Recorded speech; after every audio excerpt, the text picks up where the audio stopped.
The Chemistry of Death.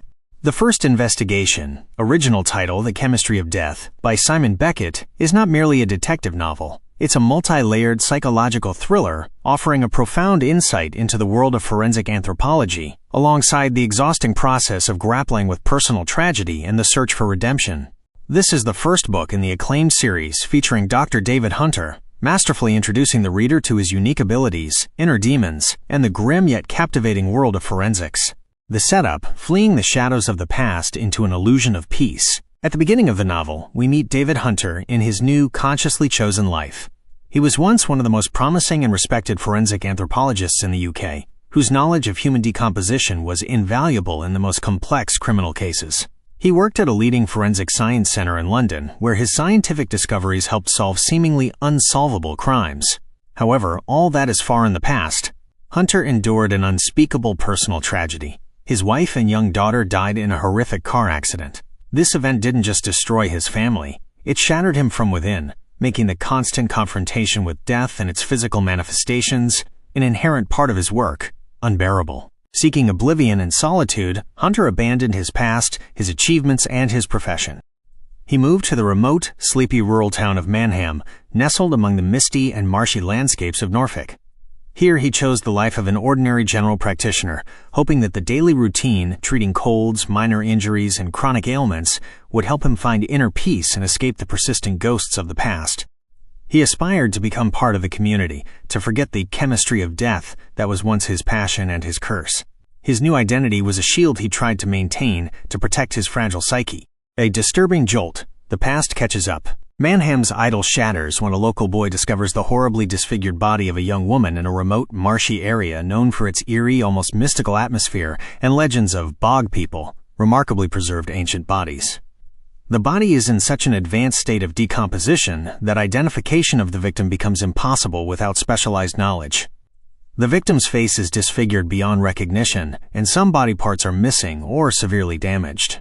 The local police, led by Inspector McConnell, quickly realize their helplessness. Their traditional investigative methods, interrogations, witness searches, fingerprints, prove ineffective against such a horrific crime where physical evidence is practically non-existent.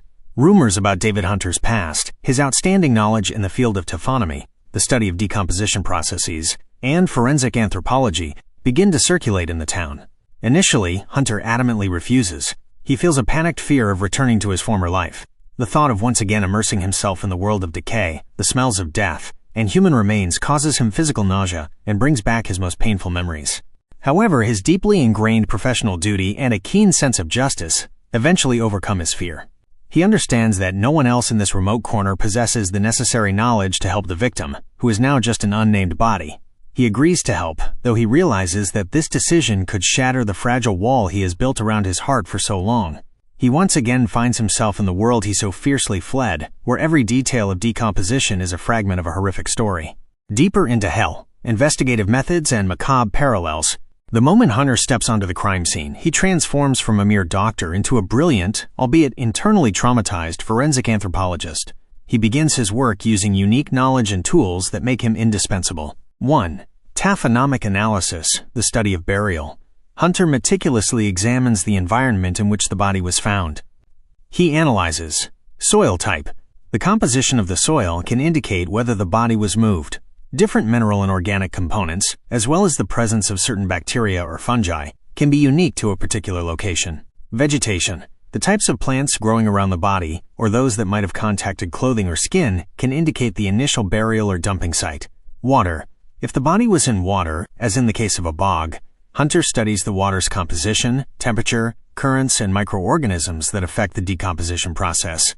Water can slow down putrefaction, promote the formation of adipocere, grave wax, which preserves the body's shape, or cause glove degloving, the shedding of skin from the hands and feet. 2. Entomological analysis, study of insects. This is one of Hunter's most important tools. He collects and identifies insects, maggots, beetles, etc., found on or near the body. Insect life cycle. Different species of necrophagous insects, those that feed on dead tissue, appear on a body in a specific sequence. By knowing their developmental stages, egg, larva, pupa, adult, and the duration of these stages under specific temperature conditions, Hunter can accurately determine the minimum postmortem interval, PMI, the time elapsed since death. Geographical origin. Some insect species are specific to certain regions, which can help determine if the body was moved from another location. 3. Physical anthropology. Although the body is severely decomposed, Hunter examines bones, if available, and tissue remains to determine sex, approximate age, height, and possible signs of trauma that could have led to death. He looks for marks on bones that might have been left by weapons or post-mortem injuries. 4. Chemistry of decomposition. Hunter understands the biochemical processes that occur in the body after death. He knows how environmental factors, temperature, humidity, ventilation, affect the rate and character of decomposition. For example, he can determine whether the body was in a warm, dry environment or a cold, wet one. He also looks for traces of specific chemicals or biomarkers that form during decomposition and can provide additional clues. His initial findings are shocking. The victim was brutally murdered, and her body had been in the water for at least 2 weeks. However, the situation becomes even more macabre when another body is soon found. Also a young woman with identical signs of violent death and similar decomposition characteristics and injuries. This confirms the worst fears. A serial killer is at large in Manham. Panic grips the town, where everyone begins to suspect everyone else, and the peaceful community transforms into a hotbed of fear and paranoia. Inner demons and external conflicts. For Hunter, the investigation is not only a professional task, but also a painful return to his personal trauma. Every new body, every smell of decomposition, every detail of violent death brings him back to the memories of his own wife and daughter's demise. He sees their faces in the victims' faces. His own feelings of guilt and helplessness resurface. He battles post-traumatic stress disorder, manifesting in nightmares, flashbacks, and constant internal pain. This makes his work even more exhausting and emotionally draining. His professional difficulties are compounded by his strained relationship with Inspector McConnell. McConnell represents the old school of policing, relying on intuition, testimonies, and traditional methods. He is skeptical of Hunter's scientific approaches, considering them too complex and time-consuming. Friction constantly arises between them. McConnell demands immediate results and hard evidence, while Hunter patiently collects tiny, often microscopic fragments of information that hold the key to the mystery. This contrast in methods creates constant tension, but also an opportunity for mutual learning. In addition to McConnell, Hunter faces distrust and hostility from some Manham residents. To them, he is a stranger who brought horrific crimes into their peaceful lives. Some even suspect him of being involved in the murders or believe his presence somehow attracted the killer. This social isolation only deepens his inner solitude. The climax, a race against time and dangerous discoveries. The tension in the town reaches a critical point when another young woman, someone Hunter personally knows, disappears. This makes the investigation even more personal and urgent. Hunter realizes that time is running out and that a person's life hangs in the balance. He begins to act with even greater determination, delving into the most hidden corners of Manham and its residents. The investigation leads him to a series of suspects, each with their own secrets, hidden motives, and strange habits. Among them are local eccentrics whose behavior appears suspicious but whose motives are unclear, people with hidden connections and secrets that may relate to the victims or their surroundings, those who seemingly lead perfectly normal lives but whose hidden aspects may hold the key to the solution. Hunter utilizes his knowledge of taphonomy to its limits, reconstructing the victim's final hours. He analyzes not only what he sees on the bodies, but also what he can learn about the crime scene. Microscopic fibers or pollen. These tiny particles found on the victim's clothing or body can indicate the specific location where they were before death. DNA traces.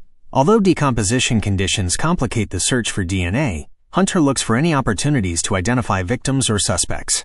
Nature of injuries. By analyzing the characteristics of injuries on bones or soft tissues, even if severely decomposed, Hunter can deduce the type of weapon used or the method of killing. He begins to understand that the killer is not just killing, but is also, perhaps, leaving some signs that are only understandable to him. Hunter.